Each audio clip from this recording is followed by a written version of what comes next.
Hello guys, આજે આપણે બનાવી રહ્યા છીએ બર્ગર। તમે જોઈ શકો છો મારા હસબન્ડ બર્ગર બનાવે છે અને બર્ગર આપણે પેન પર મૂક્યું છે।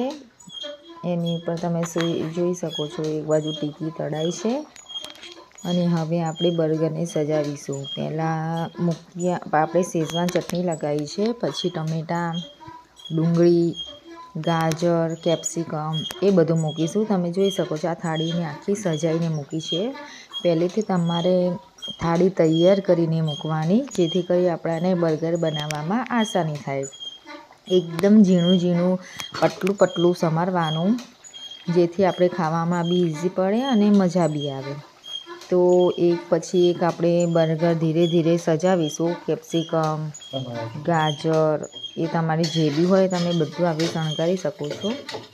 અને એક સાઈડ આપણી ટીકી તળવા મૂકી હતી, એ થઈ ગઈ છે।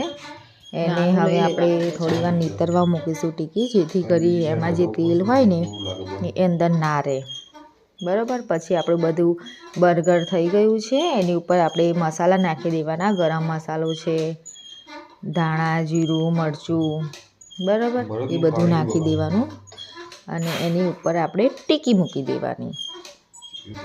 ઓરેગાનો એ બધું પછી તમે નાખી શકો છો।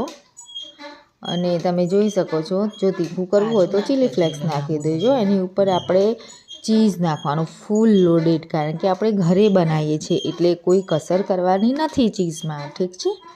તો આપણે ચીઝ ઢગલો નાખીશું, જેથી કરી ટેસ્ટમાં બી બહુ ગજબ લાગે। બહાર કરતાં બી સ્વાદિષ્ટ ઘરે બની શકે છે, તમે જોઈ શકો છો લાઈવ। અને આ આપણે ફૂલ લોડેડ કરી લીધું છે ચીઝ, બરાબર। બંનેમાં આપણે ચીઝ ભરપૂર નાખીશું। તમારે એક જ બર્ગરમાં પેટ ભરાઈ જશે, ડિનર ફિનિશ થઈ જશે તમારું એક બર્ગરમાં, કારણ કે આપણે ટીકી બે મૂકી છે। આમ તો એક બર્ગરમાં એક ટીકી હોય, પણ જો તમારે એકમાં પેટ ભરવું હોય તો બે ટીકી તમે મૂકી શકો છો। અને ઉપરથી થોડું સજાવટ માટે આપણે કોબી નાખી દઈશું, જે આપણે છીણીને પહેલેથી મૂકી હતી, બરાબર છે। તો હવે એક સાઈડનું બન પૂરું ના લાગે એના લીધે આપણે માયોનીઝ લગાવી શકીએ છીએ। અને તમે જોઈ શકો છો કે આપણું બનીને તૈયાર છે બર્ગર। કેચઅપ નાખ્યો તો ઓકે લાસ્ટમાં। Okay, by every